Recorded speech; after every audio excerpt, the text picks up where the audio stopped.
Hello, my name is Warren Collier. I'm a U.S. Sailing National Judge. My goal is to help sailors learn the racing rules of sailing as they have been updated for the 2025-2028 quad. So we talked last week about beginning to understand the racing rules of sailing. The main points are compete fairly, enforce the rules, and avoid collisions. Practice sportsmanship at all times. Definitions, we talked about the key points were the finish definition now allows SIs to change the direction of the finish. Keep clear the definition didn't change, but remember, too close for comfort is not keeping clear, and we'll emphasize that again in this presentation this week. Overlap can be on opposite tacks when downwind, and that's important when we talk about Rule 18 in week 3. And then race signals, we talked about knowing your flag signals, especially at the start, but also at other times when you're shortening or abandoning or postponing races, etc. Now, the seminar outline, week 2 through 6, this week, part 2, right-of-way rules, at least parts of it. Week 3, an in-depth discussion of 17 proper course. Part 2, Section C rules 18, 19, and 20, which have to do with mark room and obstructions. Week 4, we talk about Part 3, conduct of a race, 25 through 37, and Part 5, protest and redress request and Appendix A. Week 5, we'll talk about the Part 4 rules, other requirements while racing. Week 6, we'll wrap this up with around the course rules, scenarios discussions, and then how do you become a race officer or a judge. Now, specifically today we're going to talk about the week 2 topics, part 2, right-of-way rules, general limitations on the race course. What are the rights, obligations, and limitations of the racing rules for boats? And we'll focus on 10, 11, 12, 13, 14, 15, 16, and touch a little bit on Rule 17. We'll talk about what has changed with Rule 14. We'll introduce the other rules, 21, 22, and 23. Talk briefly about Rule 31. Obviously, don't hit a mark. And when can a boat be exonerated from breaking a rule? And we'll talk about Rule 43. What penalties can a boat take to avoid the room, the protest committee hearing? And that's going to be Rules 44, Appendix T, and Appendix V, depending on whether or not the SI or NOR invoke them. So this is what the preamble looks in the rule book, and we're going to break this down for you. Here, the Part 2 preamble, rules of Part 2 apply between boats that are sailing in or near the racing area or intend to race, are racing, or have been racing. However, a boat not racing shall not be penalized for breaking one of these rules except Rule 14 when the incident resulted in injury or serious damage, or Rule 23.1. So just to refresh our memories, we're racing from the prep signal until the boat finishes and clears the finishing line and the finishing marks, or the boat retires, or until the race committee signals a general recall, a postponement, or abandonment. A boat not racing shall not interfere with a boat that is racing. Part 2 preamble, second paragraph.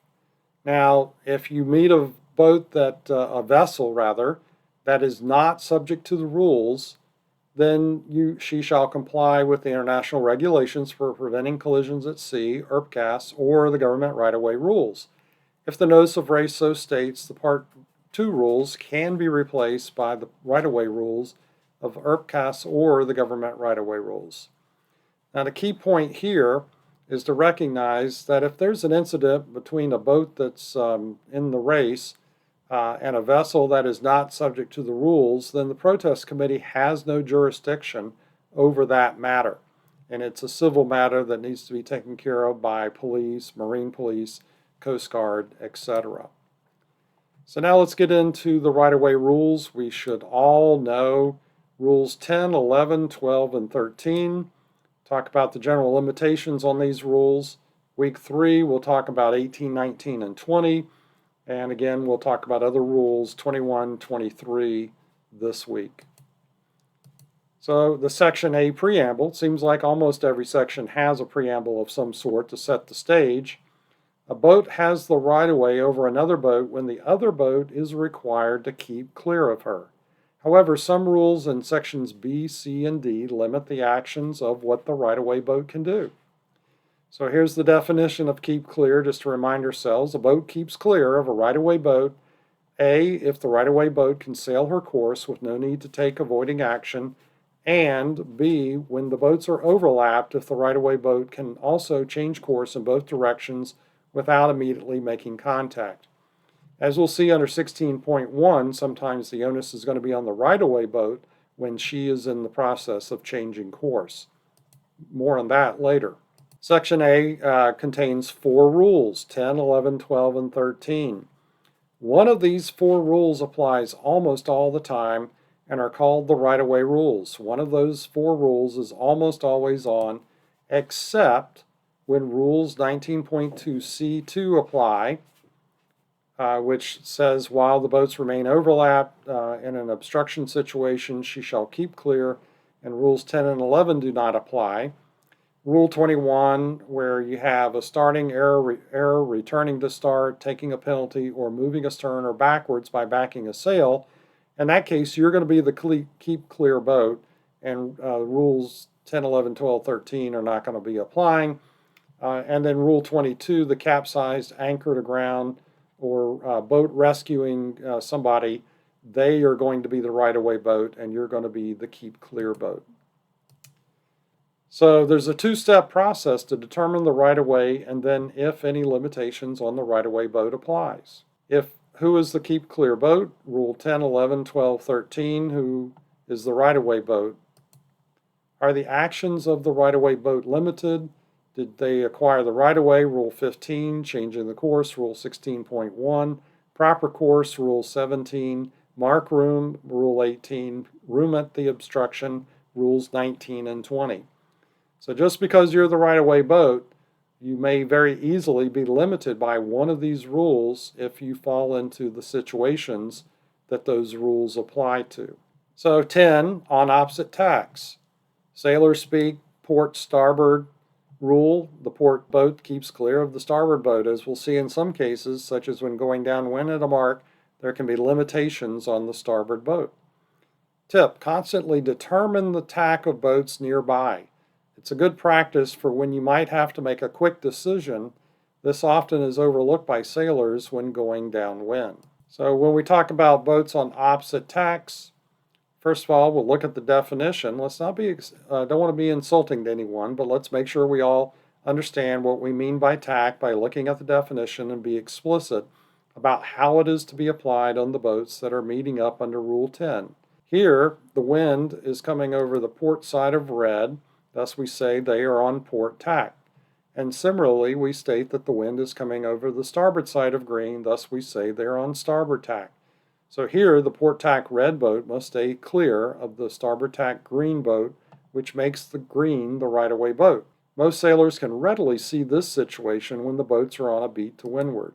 Now, a lot of times, sailors may not so easily see that the red port tack boat on a beat to windward needs to keep clear of the green starboard tack right-of-way boat sailing downwind. Here's another situation that people all often come up with.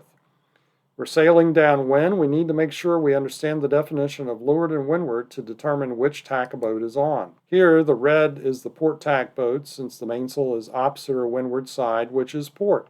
And green is the starboard tack boat since the mainsail is opposite her windward side, which is starboard.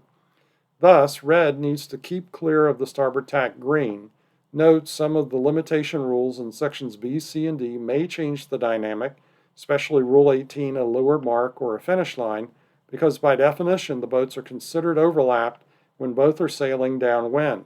The overlap downwind does not turn off Rule 10 and then does not turn on Rule 11 because Rule 11 requires the boats to be on the same tack and overlapped. So don't get confused. Here we go with the boats on opposite tacks. The port tack red shall keep clear of the starboard tack green. A rookie mistake is for the red port tack boat to confuse this situation with Racing Rule 12, clear ahead, clear astern. However, Rule 12 only applies if both boats are on the same tack. Thus, Rule 10 on opposite tacks is going to apply. There's another situation where the red boat on port must keep clear of the green boat on green. So we look at the animation here, and we see that green starboard tack boat had to avoid red, so therefore red breaks Racing Rule 10. Let's take a look at this animation again, just to be clear we understand what's going on there. Now, obviously, red could have jibed over to starboard, and then she would have been the clear ahead boat, or could have been the clear ahead boat in that situation, and then green would have had to stay clear of her. So always be aware of the boats around you and what tack they're on, because it's going to become important when you're applying the rules. So now we want to look at the keep clear definition, but I'm not going to reread the definition, but rather point out the fact that you think people could figure out simple port starboard situations, but there are three major cases that help judges and sailors think more clearly about what it means to keep clear in these situations and what the right-of-way boat's obligations are and are not when the keep clear boat is not keeping clear. So first of all, we'll look at case 50. Case 50, when the committee finds that the starboard boat did change course and that there was a reasonable doubt that port could have crossed ahead of starboard. If starboard had not changed course, then port should be disqualified for breaking Rule 10. So a claim by port boat that starboard didn't need to avoid when it could or would have been a near miss is not considered keeping clear. Case 87. A right-of-way boat need not act to avoid contact until it's clear that the other boat is not keeping clear. Starboard expects port to keep clear. That's port's obligation. And if port hits her and causes damage and it was impossible for starboard to avoid the contact when it became obvious to starboard, then starboard doesn't break 14. Third case, 88. A boat may avoid contact and yet fail to keep clear. A port boat should not wait until the very last moment to change course to keep clear, because if the starboard boat takes avoiding action, the port boat, by definition, is not keeping clear. So here's an interesting situation. Let's see what's going on. And there's some wind noise in the background that you may not be able to hear on the recording. It's a nice, beautiful sailing day. We've got one boat going past on starboard. Notice this boat coming up on port. And it looks like they may be heading up, but that's partly because they just realized that they were going to be in a collision situation. So the port boat obviously broke Rule 10, and both boats may have broken Rule 14. That will depend on how the judges see the situation and apply the rules. So the key point here is you would think that people know the starboard, port starboard rules by now, but they don't always do that. And the problem is in this situation is that case 107 says during the starting sequence, a boat that is not keeping a lookout may thereby fail to do everything reasonable possible to avoid contact. So hailing is one way that a boat may act to avoid contact. So the starboard boat would be hailing starboard to the port boat to try to get their attention, to try to get them to do the right thing, which would be obviously to tack or to duck them if that's what they chose to do. All right, so let's move on to Rule 11, same tack overlapped. When the boats are on the same tack and overlapped, a windward boat shall keep clear of a leeward boat, otherwise known as the windward-leeward rule. So remember that the definition of clear ahead and clear astern overlapped. One boat is clear astern of another when her hull and equipment in normal position are behind a line abeam from the aftermost point of the other boat's hull and equipment in normal position. The other boat is clear ahead. They overlap when neither is clear astern.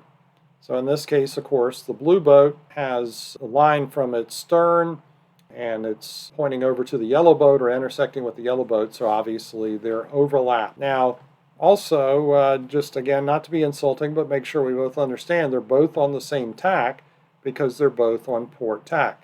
So that means Rule 11 is going to apply. So now that we know they are overlapped and on the same tack, we know that Racing Rule 11, windward-leeward, applies, but which boat is windward and which one is leeward? Well, again, let's review the definition of windward and leeward to make sure we understand the situation. By definition, both boats have a windward side as port. and both boats have their starboard side as the leeward side. And so by the definition, the last sentence of leeward and windward, when the two boats are on the same tack overlap, the one on the leeward side of the other is the leeward boat, the other is the windward boat.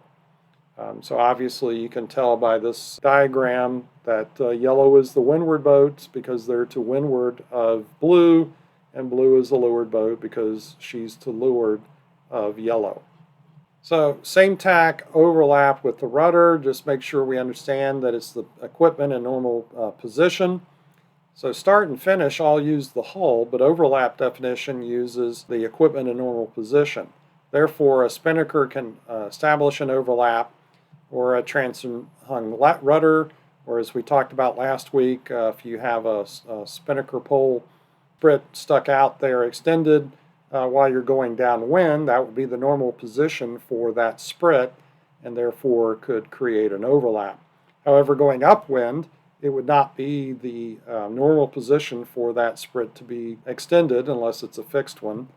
So obviously in that situation, if the equipment is not in normal position, then it would not count for the overlap. Here, these two boats are overlapped. May not be obvious at first, but notice they're both on the same tack. They're both on port tack, and even though the boat is pointing at the other one, because of the fact that the yellow boat, if you draw the line from their stern, and it's, including this boat, so we say that they are overlapped, and Rule 11 is going to apply. Now, another interesting situation is when you have three boats, and one boat's overlapped with the middle boat, and the middle boat's overlapped with the third boat. So they overlap when both boats overlap. So notice how blue is overlapped with yellow, and then yellow is overlapped with green. So therefore, all three boats are overlapped. Green is overlapped with blue by the definition. Even though they're on opposite tacks, these boats are overlapped when they're going downwind more than 90 degrees off the wind. But they are not on the same tack. Therefore, Rule 10 applies, and Rule 11 does not. So this is very important for boats on opposite tacks approaching downwind marks. When they overlap, there's mark room on, usually because of Rule 18. More on that in Session 3. But again, once again, these boats are considered overlap, but they're not on the same tack. Therefore, Rule 10 is going to apply. All right, so opposite tacks overlapped. What do you think is going on here? What about the blue boat? What about the yellow boat? Well, no, they're not overlapped because only one boat is sailing more than 90 degrees off the wind, which is the blue boat, and she's on starboard. So Rule 10 applies, opposite tacks, because who's right away starboard tack blue, who is the keep clear boat, obviously is port tack yellow. Now let's move on to Rule 12, on the same tack, not overlapped. When boats are on the same tack and not overlapped, a boat clear astern shall keep clear of a boat clear ahead. So the clear astern boat keeps clear of the clear ahead boat. Here we have boats on the same tack, both on starboard tack, but they're not overlapped because of the fact that the line drawn across the transom of the blue boat is not intersecting with the yellow boat's hull, or any of its equipment in normal position. Therefore, the clear astern yellow boat must keep clear of the clear ahead blue boat. Same tack, not overlapped. Again, they're both on port tack. Therefore, they are not overlapped, and Rule 12 is going to apply. Here, we got to be careful, like we talked about before, because now on the left side, Rule 10 applies, not Rule 11. The port red boat must stay clear of the starboard green boat. As opposed to on the other side, they're both on the same tack. They're both on starboard tack, so the clear astern blue boat must stay clear of the yellow boat that is clear ahead. So not too much new there, but just to be aware that you've got to make sure which tack you're on, which tack the other boat's on, and if you're on opposite tacks, it's going to be a Rule 10 situation, and you need to pay attention to what tack you're on, what tack the other boats are on. Okay, Rule 13, while tacking. After a boat passes head to wind, she shall keep clear of other boats until she is on a close-hauled course. During that time, Rules 10, 11, and 12 do not apply. If two boats are subject to this rule at the same time, the one on the other's port side or the one astern shall keep clear. So remember that close-hauled course, there's a case that talks about this. A boat is no longer subject to Rule 13 when she is on a close-hauled course, regardless of her movement through the water or the sheeting of her sails. So the sails could still be flapping around, but as long as she's on roughly a 45-degree course for a monohull anyway, off the wind, then she's going to be considered to be on a close-hauled course. Obviously, sailors don't like to have sails flapping, but that's what happens sometimes with a bad tack. So they aren't going to be penalized by that. The second part of this rule establishes that the port boat of two boats that are simultaneously tacking is the keep clear boat until they have completed their tack onto a close-hauled course. Somebody has to be a keep clear boat, somebody has to be a right-of-way boat. So in this case, it's going to be the port boat that has to keep clear, or the boat astern. And just to understand what's going on here, so first of all, our yellow boat is on port tack in position number 1. In position number 2, she's head to wind but has not passed head to wind, so she's still on the tack that she was coming from. Then she actually tacks, and the sails course and sails are on the other tack already. So now we say she is on starboard tack. Finally, she's on a close-hauled course, and she's on starboard tack as well. So now when we're talking about tacking and the fact that the boat that is tacking and before they get on a close-hauled course is the keep clear boat. So look here at these two big boats in the Sydney-Hobart race, and let's see what you think in terms of the two boats and whether you think Rule 13 applies. So there's the white boat. Now they're tacking in front of the red boat. And before they've come down to close haul, the red boat has to head up to avoid the stern of the white boat. So what happened was the white boat, Wild Oats, was found to have broken Rule 13 and did not take a penalty in this situation. She was protested by Comanche, the red boat, and the jury found she broke Rule 13. And while Wild Oats came in first, across with line honors, 45 minutes ahead of Comanche, but got penalized 1 hour by the protest committee, and so therefore Comanche won the race. So be careful when you're tacking in front of another boat, because if they have to avoid you before you've completed your tack, then that's going to be a problem. All right, so while tacking, we got a video, and yellow tacks in front of blue and finishes their tack before blue must change course to avoid contact with blue. Rule 15, acquiring the right-of-way, turns on momentarily. Rule 15 is discussed later on. Yellow gives blue the room to keep clear, so no rules were broken. Let's take a look at that again. Okay, blue's kind of waggling around, and yellow has tacked in front of blue and is close-hauled. At the moment she's close-hauled, blue, she has to give blue room to keep clear, and obviously she does that because now blue, all she has to do is head up a little bit, and she can easily miss yellow. And sometimes it's a judgment call as to whether or not they were, still tacking and had not made their tack onto close-hauled at that moment. And it's very much a judgment call, and that's where things go into the protest room to sort those things out. All right, so we have a way of sorting this out as to what rules actually apply. So first of all, the question is one boat tacking? If the answer is yes, then use Rule 13 while they're tacking. If the answer is no, then are they on opposite tacks? Well, yes, then going to use Rule 10, opposite tacks, port starboard. If the answer is no to that, okay, were they overlapped? Well, yes, use Rule 11, on the same tack overlapped. And if they were not overlapped, use Rule 12, on the same tack, not overlapped. So it provides you with a quick way of thinking about how to apply the rules by going through that sequence very quickly. All right, so now right away rules recap. Rule 10 on opposite tacks, port keeps clear. Rule 11 on the same tack, overlapped, windward keeps clear. Rule 12 on the same tack, not overlapped, astern keeps clear. Rule 13, while tacking, tacking keeps clear. So hopefully we're all now calibrated on Section A with the right-of-way rules. All right, so now we're going to talk about the limitations on the right-of-way boat. If the other boat must keep clear of you by a rule, you have the right-of-way. However, even if you have the right-of-way, there are limitations that sometimes apply.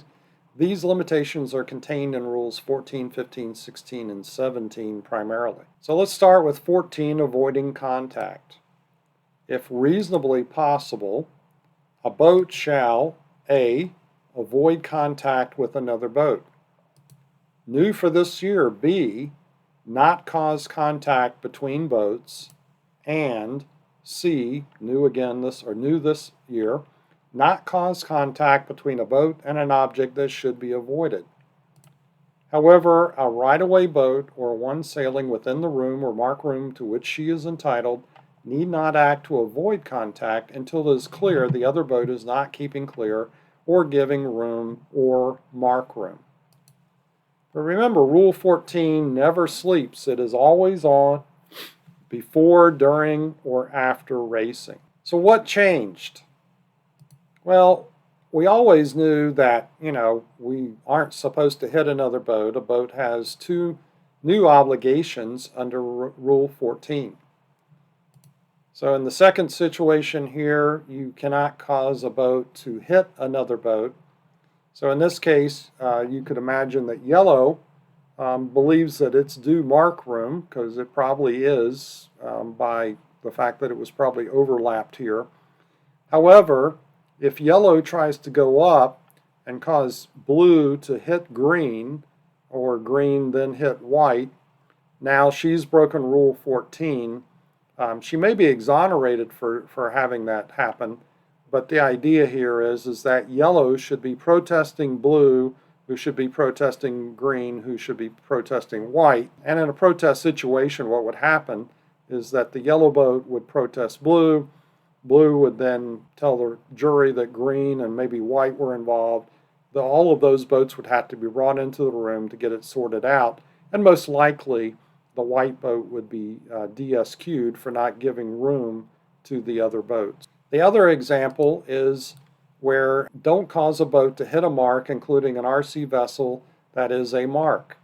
So in this situation, yellow is coming up. She may not have done a good enough job of telling or indicating to blue that there was no room for her. Maybe she should have come up a little bit more or something like that. But nonetheless, she shall not make blue hit the committee boat. Rather, she has to protest blue for breaking a rule. And that's where the new rules are trying to make sure that the sport is staying as safe as possible. So Part C, not cause contact between a boat and an object that should be avoided. So in this case, the yellow boat has to avoid the blue boat, and yellow is going to protest blue for breaking Rule 11. All right, so now we talk about avoiding contact. So judges often look at the various positions of boats to try to analyze the situation. So positions 1 and 2 are Rule 10 situations since they're on opposite tacks. At position 3, when their sails touch, there's obviously the fact that red on port has broken Rule 10 and 14. Green has broken Rule 14 as well. However, 43.1c, or point 1c, a right-of-way boat or one sailing within the room or mark room to which she is entitled is exonerated for breaking 14 if the contact does not cause damage or injury. So therefore, the green boat, even though it broke 14, would be exonerated for doing so. Next, we go to Rule 15, acquiring the right-of-way. When a boat acquires the right-of-way, she shall initially, and initially means at the beginning or at first, give the other boat room to keep clear unless she acquires right-of-way because of the other boat's actions. So when we talk about initially, we're normally talking about giving the boat room, and that room is probably, time-wise is no longer than about 10 to 15 seconds in a time perspective. Remember, room is going to be the space a boat needs in existing conditions, including space to comply with her obligations under the rules of Part 2 and the Rule 31 while maneuvering promptly in a seamanlike way. So remember, we saw the one boat tacking in front of the other boat, and so she had to initially give that boat the room to keep clear once she had gotten on a close-hauled course, and she did so, and the boat that was now clear astern could easily go up, luff up, and stay clear. All right, so acquiring the right-of-way, in this situation, position 1 is Rule 11, so is position 2. Position 3 now, when blue jibes on the starboard, is Rule 10 and 15. Now position 4 is still Rule 10, but it's 16.1. Now the difference here is at position 3, 15 is on because of the fact that when she jibes, she acquired right-of-way, so therefore yellow has to be given room to keep clear, and blue did that. Now at this position, at position 4, blue is starting to come up. And when she starts coming up towards yellow, she's still got to give room under Rule 16.1 for her to maneuver and stay clear, to keep clear of blue. Then yellow is jibing here, and so at position 5, Rule 11 is on. And because of the fact that Rule 11 got turned on by yellow's jibe, blue does not have to do anything under Rule 15 to give yellow room to stay clear. But if she continues to move her course up, luff up towards yellow, she does under 16.1. We'll talk more about that in a moment.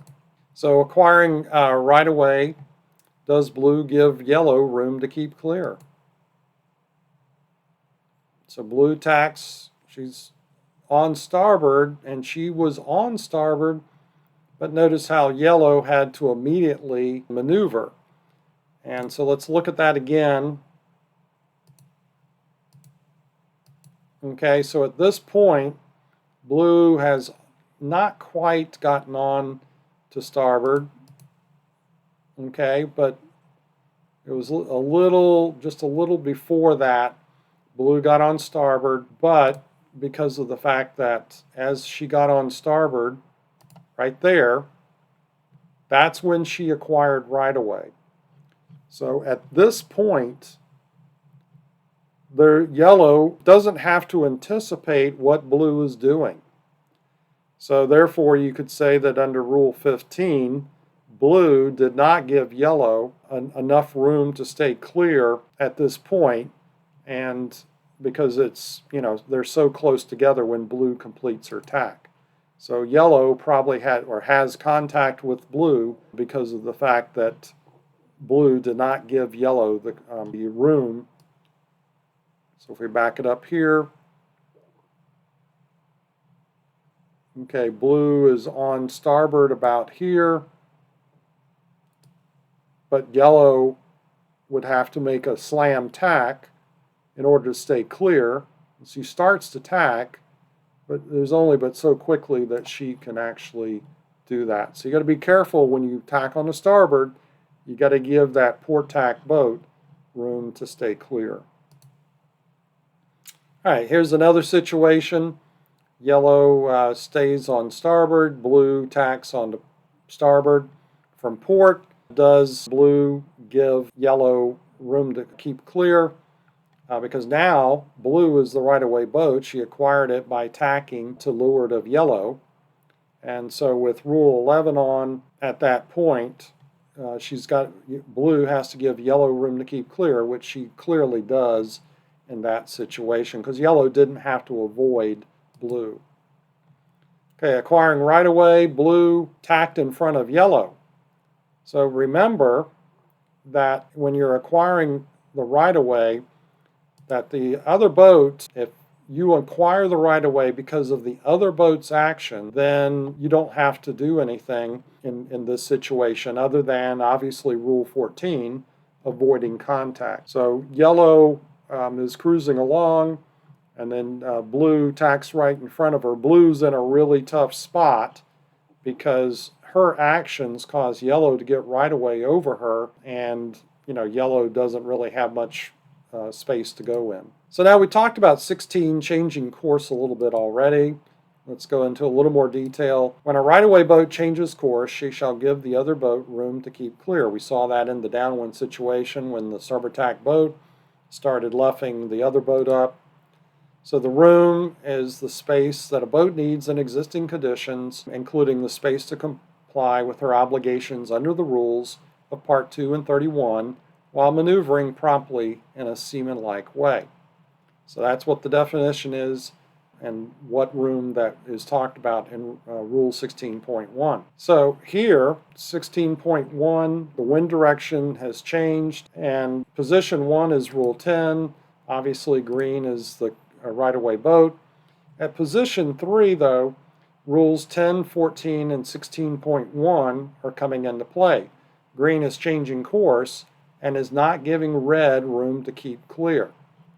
So red is breaking Rule 10, but is exonerated by Rule 43.1b. Green breaks Rule 14 and Rule 16.1. So in this case, red is going to be exonerated from breaking Rule 10 because green kept changing course because of the wind shift, and she's not allowed to do that if red was keeping clear already and green changes course such that she cannot keep clear like she was before. Then it's green's problem under 16.1. So remember that when you get a shift, you've got to give the other boat room to keep clear. All right, so now changing course. Here's another video, and we see the two boats, and we see blue is cruising along and luffing up a little bit. Does blue give yellow room to keep clear? Yes, blue obviously gives yellow room to keep clear because yellow can maneuver without any issues. All right, so here's another situation. What do you think here? Blue is changing course and must give yellow room to keep clear, but blue does not give yellow room to keep clear at position 4. And why is that? Well, blue is the right-of-way boat under Rule 11, but she breaks 16.1. Yellow is keep clear, but is exonerated because she was forced to break Rule 11 because of the fact that blue broke Rule 16.1. Yellow did not break Rule 14 as it was not possible for her to avoid the contact. Even if they have not come into contact in the last position, in position 5 here, then yellow cannot change course without immediately contacting with blue, and so that means that blue did not give her the room to stay clear. And we'll talk a little bit more about this in a moment. Okay, here's another situation, case 14. Case 14, when blue luffed slowly between positions 2 and 3, yellow had room to keep clear, so L did not break 16.1. Blue could have avoided contact with yellow, but by not doing so, she broke Rule 14 and was exonerated by Rule 43.1c for breaking it because she was the right-of-way boat, and the contact caused no damage or injury. By failing to keep clear of blue, yellow broke both Rules 11 and 14. So here, 16.1 says blue has to give yellow the room to keep clear as they're slowly luffing up. But if yellow does not respond appropriately, then if there is contact and no damage, then blue is going to be exonerated from breaking 14. All right, so here's another 16.1 situation. At yellow, or at position 3, yellow quickly luffs up. So we got position 1 and 1 through 2 is Rule 13. Yeah, between positions 1 and 2 is Rule 13 when yellow is tacking. Then position 2 is Rule 11 and 15. So as yellow acquires the lured boat right-of-way position, she has to give blue room to keep clear, especially if she left. So the problem is that at position 3, rules 11, 14, 16.1, 43, 1A, and 43, 1C are going to apply. So let's try to break this down a little bit. At position 3, yellow quickly luffs up and contacts blue. Yellow did not give blue room to keep clear, no damage or injury on either boat. Yellow breaks rules 14 and 16.1. Yellow is only exonerated for breaking 14 by rule 43 1C since there's no damage or injury. Blue breaks rule 11 and 14 but is exonerated by rules 43 1A because yellow broke rule 16.1 and is also exonerated by 43 1C because blue was sailing within the room she was entitled to under rule 16.1 and is thus exonerated for breaking rule 14. So yellow is going to be DSQ'd for breaking rule 16.1. Blue is not penalized because she was exonerated from breaking 11 and 14 by the exoneration. It's quite a lot to digest. But just understand that if you're the right-of-way boat, does not give you the right to just luff up quickly and hit another boat. You've got to give them room in order to adjust their course and sails, etc., to keep clear of you. So changing course 16.1, protests involving luffing situations are very risky under today's rules. The protest committee is forced to decide two rather gray judgmental issues. Did the windward boat keep clear as required by Rule 11? And did the leeward boat give the windward boat room to keep clear as required by Rule 16.1? This is a quote by Dick Rose, who's been on the World Sailing Rules Committee for quite some time. Okay, so here we're going to talk about two situations, bow forward versus bow even or bow behind. What do we mean by that? Well, let's take a look. When you are the leeward boat and bow forward, the geometry of the boats are such that the windward boat has room to swing her stern. So take a look at this situation where blue is catching up to yellow. At position 2, there's an overlap, and yellow start between 2 and 3 starts to luff up. And the idea here is, of course, that she doesn't want blue to overrun her and wants her to tack off to a different direction.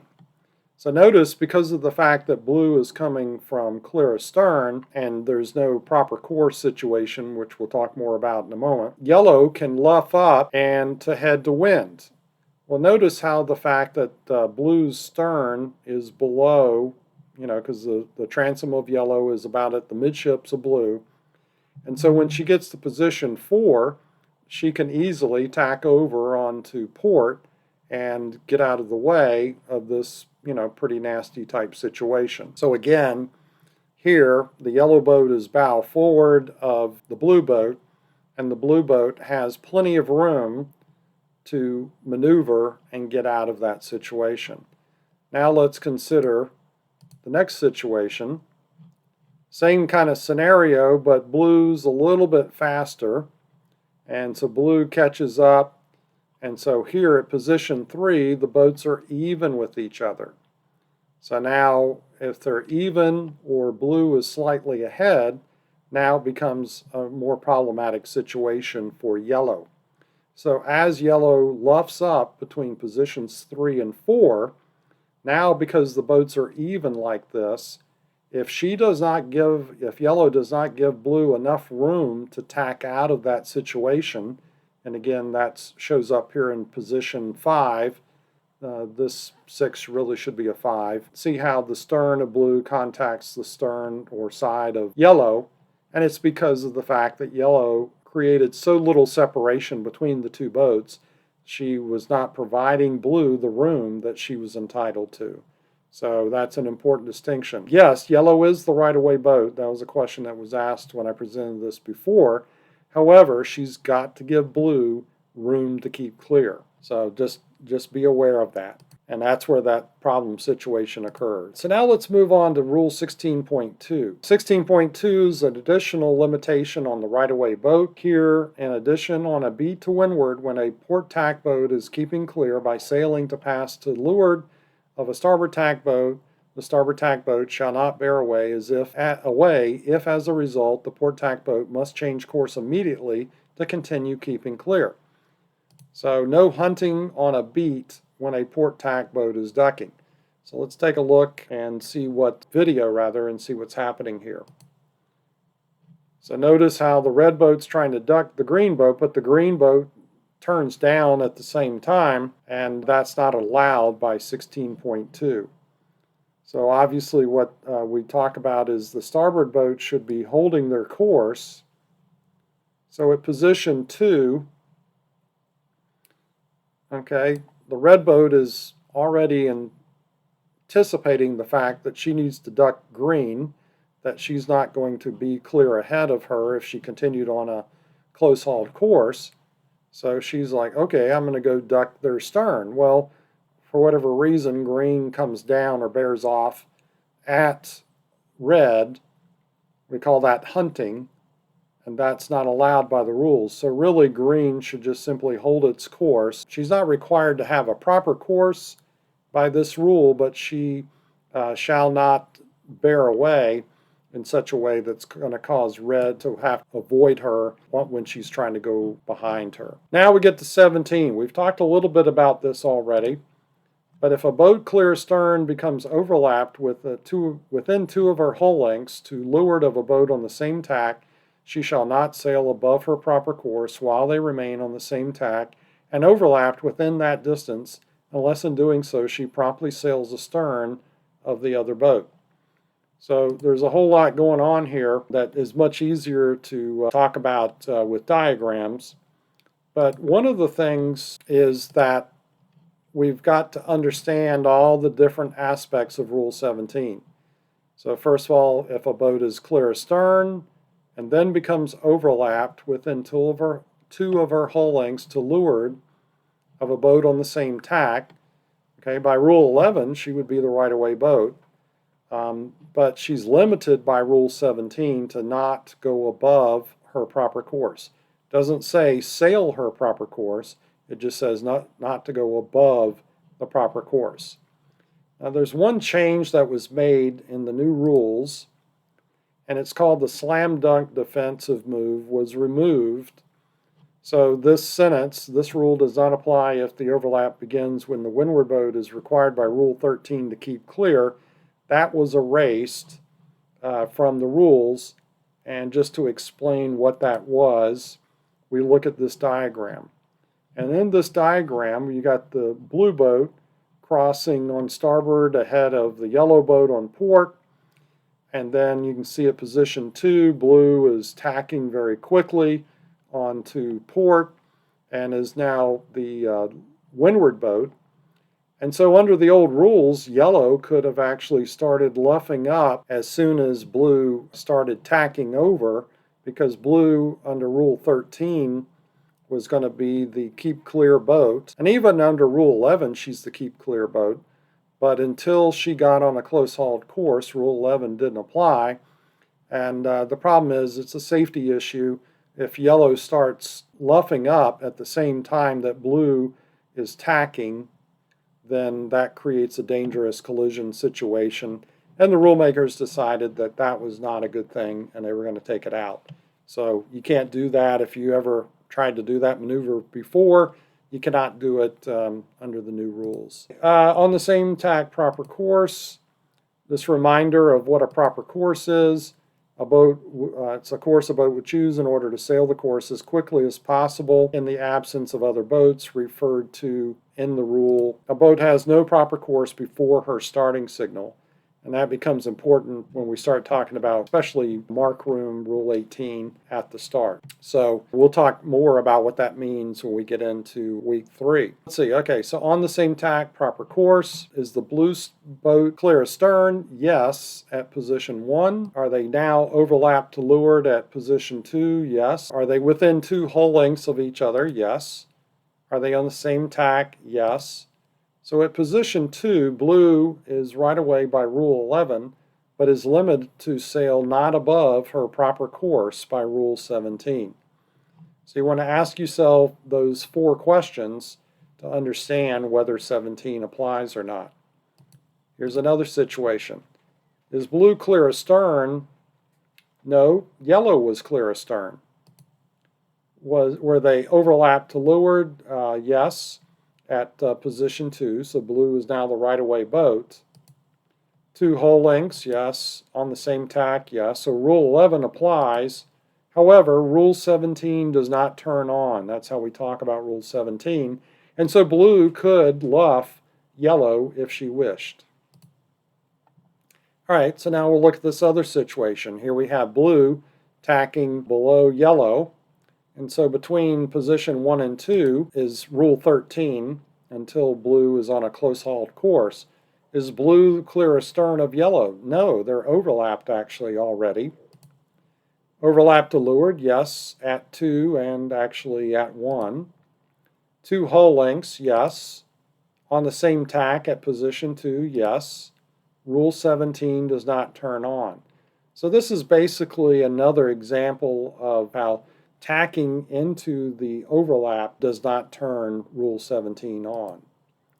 Now, here's another example of the slam dunk situation that we talked about before, but it's coming from the other direction. Yellow clear astern at 2, yes. Overlapped leeward, yes at 3. 2 hull lengths, yes. On the same tack, yes. Rule 17 does turn on in this situation. Remember that this rule does not apply if the overlap begins when the windward boat is required by Rule 13 to keep clear, but again, that was removed and so therefore doesn't apply anymore. So Rule 17 is going to apply in this other slam dunk type situation. So here's our general limitations recap. Avoiding contact if reasonably possible. Acquiring right-of-way shall initially give room when acquiring right-of-way. Changing course shall give room when changing course. And on the same tack, proper course. Proper course is a bit subjective, and we'll talk a little bit more detail about that in week 3. All right, so now we're going to move on to section D. Other rules. There's only 3 rules there, and they don't get used too often, but you need to be aware because they do exist. So the preamble to section D, when Rule 21 or 22 applies, section A rules do not. So that means that when Rules 21 or 22 apply, 10, 11, 12, and 13, those 4 rules do not apply. So that's what the Section A rules are, 10, 11, 12, and 13. Well, what are these rules that turn off Section A? Well, Rule 21 is starting errors, taking penalties, and backing a sail. That's the title of the whole rule.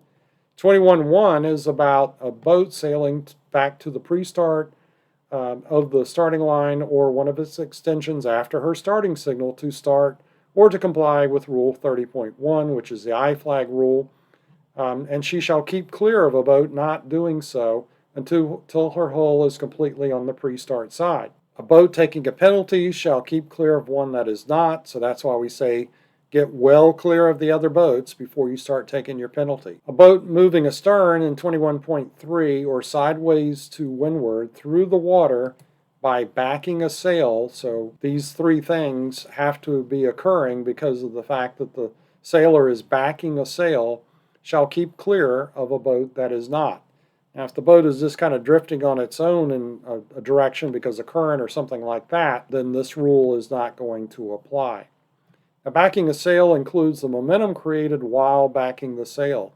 So if you were backing the sail and going backwards and then you let go of the sail and you're still going backwards, you're still subject to 21.3 and must continue to keep clear. So let's talk about 21.1. Here, a boat sailing towards the pre-start side of the starting line or one of its extensions after starting signal to start or to comply with Rule 30.1 shall keep clear of a boat not doing so until her hull is completely on the pre-start side. So here the green boat is over early, is coming back to restart, but in doing so, she fouls red because red is on her proper course to start. Therefore, green is going to break 21.1.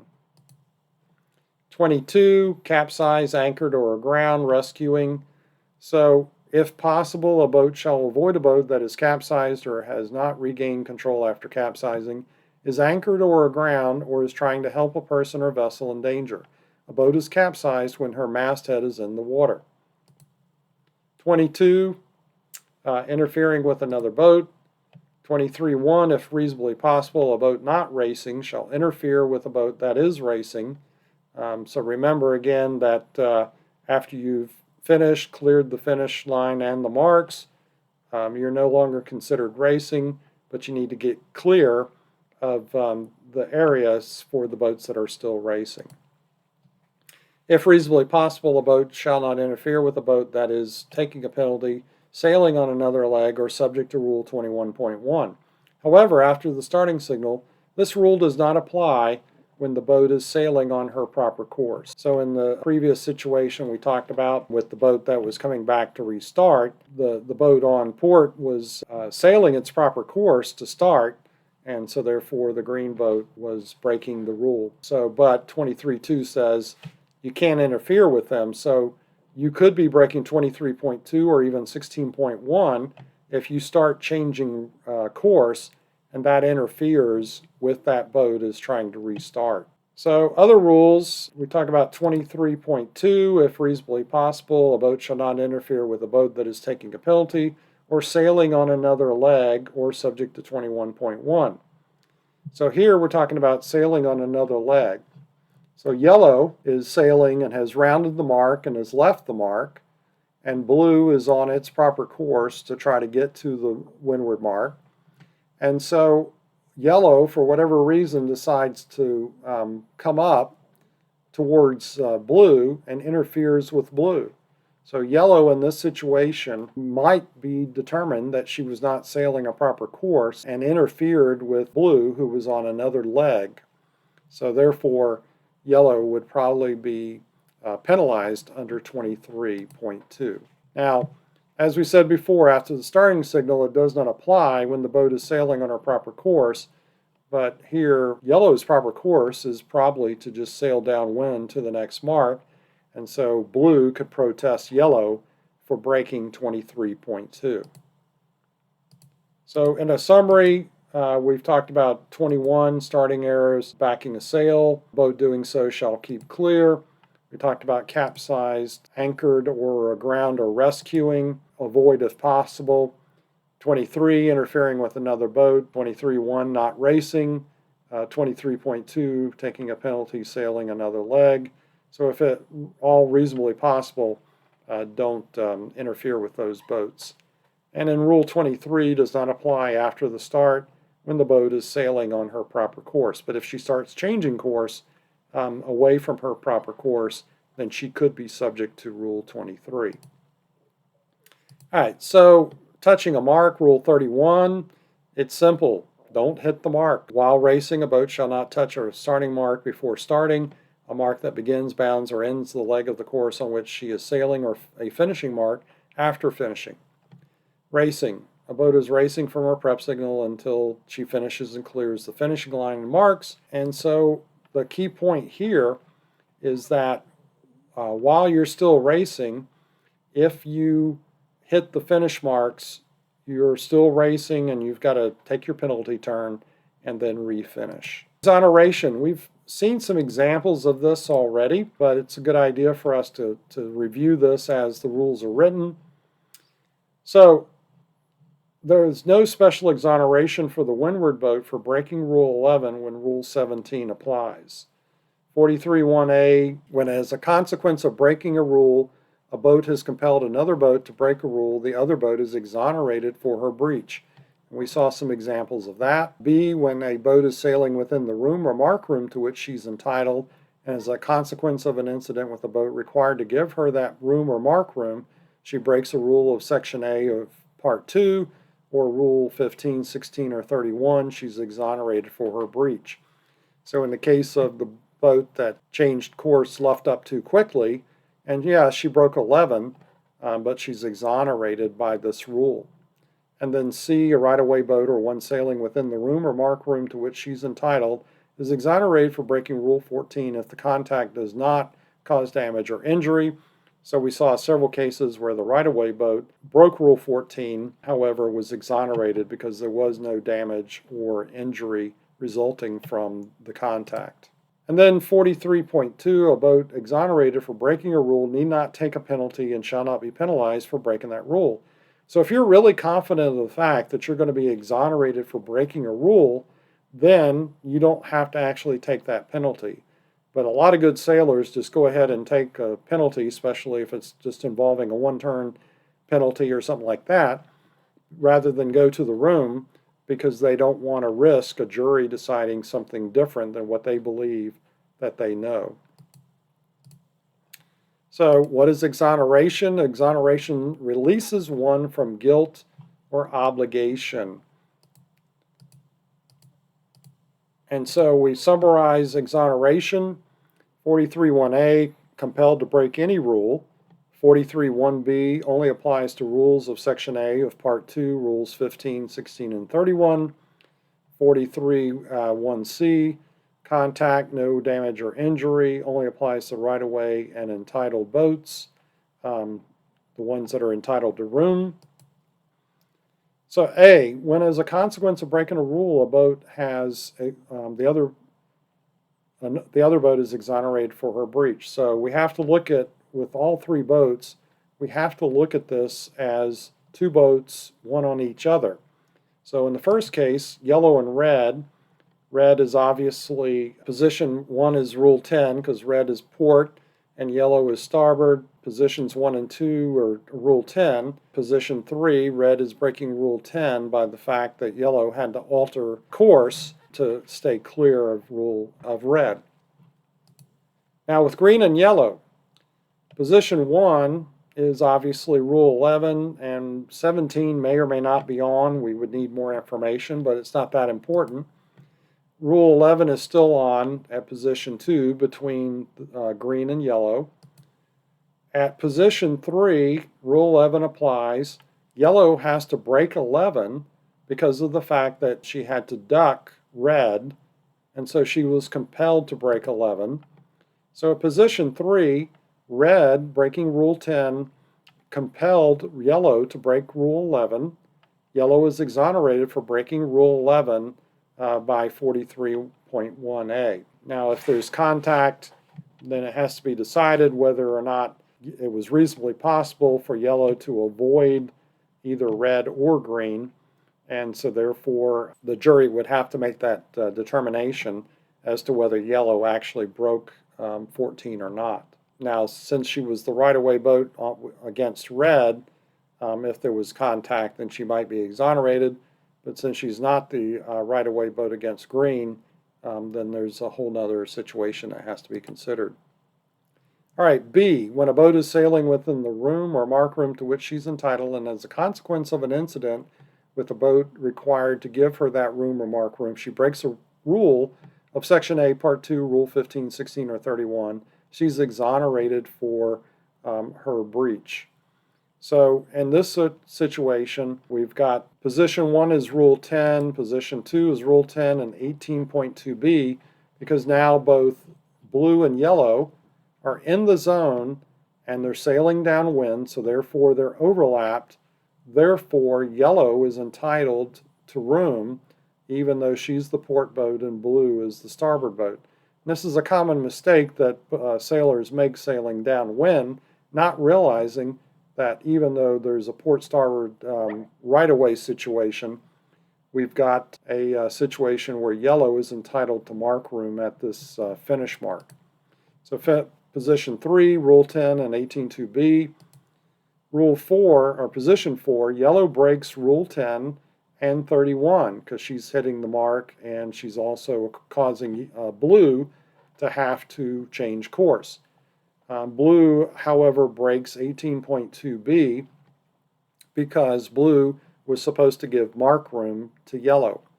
Yellow was exonerated for breaking rules in 10 and 31 by Rule 43.1b for exoneration. So just remember that if you're the starboard boat coming into a finish, you've got to give that port boat downwind room at the mark because you're overlapped by the definition of overlap. All right, so now we get into right-of-way boat C exoneration. A right-of-way boat or one sailing within the room or mark room to which she is entitled is exonerated for breaking Rule 14 if the contact does not cause damage or injury.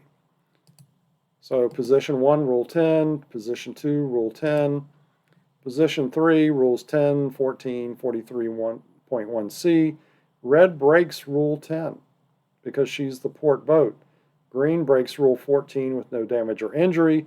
Green is exonerated for breaking Rule 14 by 43.1c, and that means that red is going to be DSQ'd for breaking Rule 10. And then another example of C, a right-of-way boat or one sailing within the room or mark room to which she's entitled is exonerated for breaking Rule 14 if the contact does not cause damage. Question is, or injury, well, what is damage or injury? Physical damage is where the value or part of the whole boat is diminished or rendered less functional. So let's say on the left side we've got these really deep scratches that getting into the laminate, and then if it gets wet it's going to cause delamination and it's going to be a major repair. You know, that's obviously damage. Now if it's just a few rubs that can be buffed out easily, there's nothing that's rendering the boat less functional. It doesn't look as good as it did, and it's going to take a little elbow grease, but the boat is still perfectly capable of racing, and its function has not been decreased. So that's one thing to consider. Now, when we talk about injury, would be any issue that required true medical treatment or rendered the crew less functional. Minor cuts or abrasions would not be considered injuries for the purposes of this rule. So if somebody falls down and scratches their knee or scratches their hands, that would generally not be considered injury. But if they get a deep gash that requires stitches or break a bone or something like that, or get a major concussion, those are going to be the kinds of things that the jury is going to be looking for injury. Now let's talk about penalties. So 44.1 says a boat may take a 2 turns penalty when she may have broken one or more rules of a Part 2 in an incident while racing. She may also take a 1 turn penalty when she may have broken Rule 31. Alternatively, the notice of race or sailing instructions may specify the use of the scoring penalty or some other penalty, in which case the specified penalty shall replace the 1 turn or 2 turns penalty. However, A, when a boat may have broken a rule of Part 2 and Rule 31 in the same incident, she need not take a penalty for breaking 31. B, if the boat caused injury or serious damage, or despite taking a penalty gained a significant advantage in the race or series by her breach, her penalty shall be to retire. So a lot of times people think, oh, I hold a boat, but my boat's okay. I can just take 2 turns penalty and I'm going to be okay. Well, that's not the case, because, however, if you cause injury or serious damage, then your penalty shall be to retire. That's the only choice. Otherwise, the other boat can protest you, and if a jury finds out that you caused serious damage, they can also protest you as well. So 44.2, 1 turn and 2 turns penalties. After getting well clear of the other boats as soon as the incident as possible. So we're not talking about, going halfway down the leg before taking your turns. We're talking about getting well clear of the other boats within a few minutes. Now, it may take you a few minutes to get clear if you're stuck in the middle of a bunch of other boats, and that's understood, but as soon as possible, when you can get clear is when you're supposed to take your penalties. And you're going to take a 1 turn or a 2 turn penalty by promptly making the required number of turns in the same direction, each turn including 1 tack and 1 jibe. So it's not a 360 and a 720, it's really 1 tack and 1 jibe. And so you have to take the 1 tack and 1 jibe, or 1 tack, 1 jibe, 1 tack, 1 jibe, and that means that you have to be in the same direction either clockwise or counterclockwise, depending on which direction you started. When a boat takes a penalty at or near the finishing line, her hull shall be completely on the course side of the line before she finishes. So let's be clear that you do not have to be on the course side to take your penalty turn, but you do have to be completely on the course side of the line before you finish, much like you have to be completely, or the pre-start side of the line before you can start. So when we're talking about getting well clear of other boats as soon as the incident is possible, okay, well, let's look at the different letters and determine, well, where is the best place for you to keep clear for doing your turns? So as soon as the incident, A and C, windward to the reach of the offset, these both would be acceptable because you're out of the zone where all the action is for the most part. So if you get up here to windward of the marks, you're probably going to be in a good, well clear situation to take your turns. Okay, is B to leeward of the ley line between the windward mark and the offset mark okay? Yes, however, it's a less optimal position because you may have boats on port tack coming in and you may interfere with them while you're taking your penalty turn. D, just past the offset mark, that's less of an acceptable position because you've got all this traffic coming from the offset mark and no telling which direction they're going. And also the fact that you waited until you got past the offset mark could be deemed not as soon as possible. And E is not going to be a good spot because all the traffic is probably going to be coming downwind in that situation, and you're going to be interfered with by all these other boats. So E is never going to be an acceptable situation. Neither is it going to be a good position if you're, having to put your spinnaker up. All right, so 44.2, second sentence. When a boat takes the penalty at or near the finishing line, her hull shall be completely on the course side of the line before she finishes. So you can start tacking and taking your penalty turn while you're above the line. You just simply have to take your tack and your jibe and then get completely below the finish line before you finish the second time. Okay, when a boat takes a penalty at or near the finish line, her hull must be completely on the course side of the line before she finishes. And just reminding ourselves that a boat finishes after starting any part of her hull was crossing the finish line from the course side. However, she is not finished after crossing the finishing line. She takes a penalty under Rule 44.2, corrects an error in sailing the course made at the line, or continues to sail the course. So after finishing, you don't have to cross the finishing line completely. The sailing instructions may also change the direction in which boats are required to cross the finishing line to finish. And also remember, you're still racing until you've cleared the finish line and the finish marks. Now let's talk about alternative penalties for a moment. Here, 44.1, taking a penalty. Alternatively, the notice of race or sailing instructions may specify the use of some other penalty, in which case the specified penalty shall replace the 1 turn and 2 turns penalty. So the alternative penalties normally specified per the rules could be 44.3, scoring penalty, which is a 20% penalty and you have to fly a yellow flag. This is very rarely used. I've never judged a race where I've seen that used. More common is to say Appendix T, arbitration, which has a 30% post-race penalty, or Appendix V, which is U.S. sailing prescription. You could invoke both V1 and V2, or just V1 or just V2, depending on what you've decided. V1, you have a 1-turn penalty versus 2 turns at the time of the incident, or V2, a post-race scoring penalty if the rule breaking is realized later.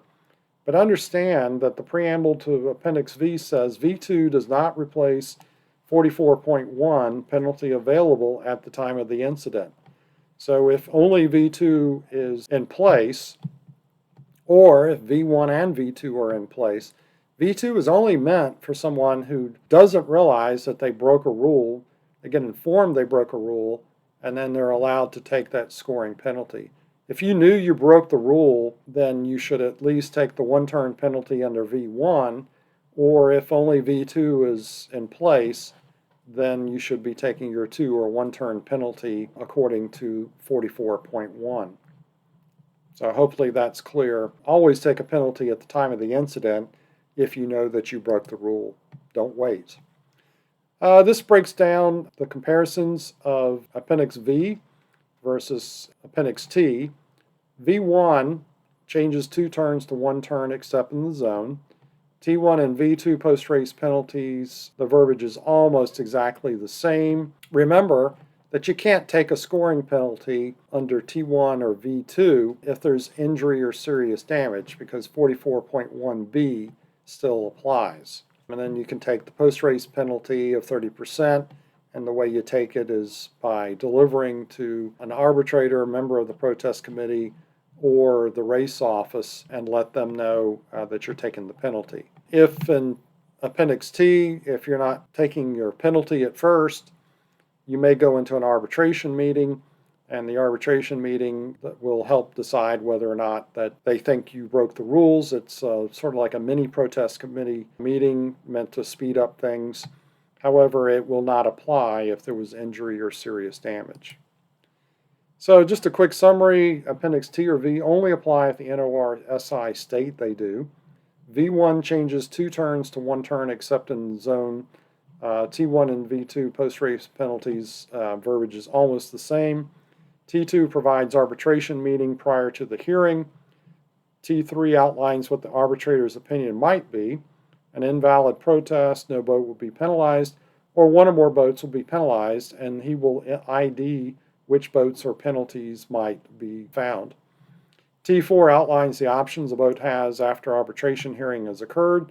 So a boat may take a post-race penalty, or if the arbitrator said, hey, I don't think anybody's broken a rule here, then they may decide they're going to request to withdraw the protest, and the arbitrator may be able to do that. All right, so that's been a lot to cover. This completes session 2. Just a reminder, our next session we're going to do a part 2 deep dive for 18, 19, and 20. Plus, we're also going to touch more on Rule 17, proper course, because there's a lot more to understand about proper course that we didn't get into today. Finally, some credits. Jerry Thompson made a lot of the slides that were used. We got some TV credits that we want to give out, and then the presentations using some resources from Powered Template. The boat diagrams were created with either boat scenario or sail replay. And your comments on this presentation are always welcome. Send any corrections and suggestions to these 2 emails. The document's not copyrighted, so feel free to use it. Share the link to the video with anybody that you think can benefit from it. And with that, I say goodbye. Until next week.